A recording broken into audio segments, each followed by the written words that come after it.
Assalamualaikum warahmatullahi wabarakatuh. Kami daripada kumpulan 6 akan menunjukkan cara mengikat dan juga mengusung mangsa di atas usungan. Mula kita akan pastikan kawasan selamat dan rata. Kami juga sediakan usungan dan juga 3 buah tali pengikat. Langkah pertama, baringkan mangsa di atas usung dengan posisi yang lurus dan selesa. Saya akan mengikat tali pertama di bahagian dada dengan menggunakan teknik buku sila. Pastikan simpulan kukuh tapi tidak terlalu ketat.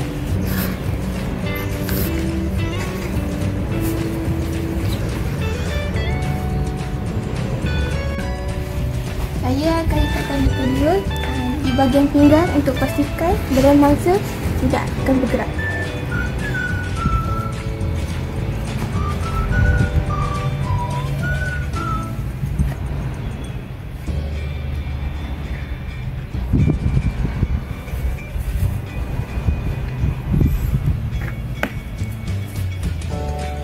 Saya pula akan ikat tali ketiga di bahagian kaki supaya kaki mangsa tidak akan tergelincir semasa dibawa.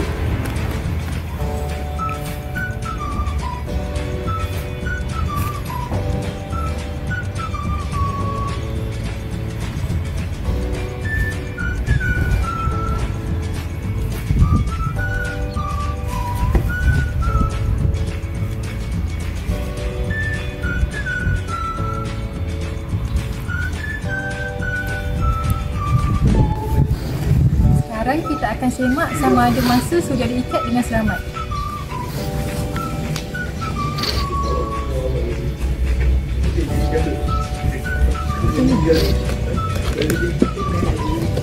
Pastikan mangsa tidak bergerak ataupun jatuh ketika membawa usung. Baiklah, mangsa telah diikat dengan selamat. Ini merupakan cara membawa mangsa menggunakan usung dengan selamat.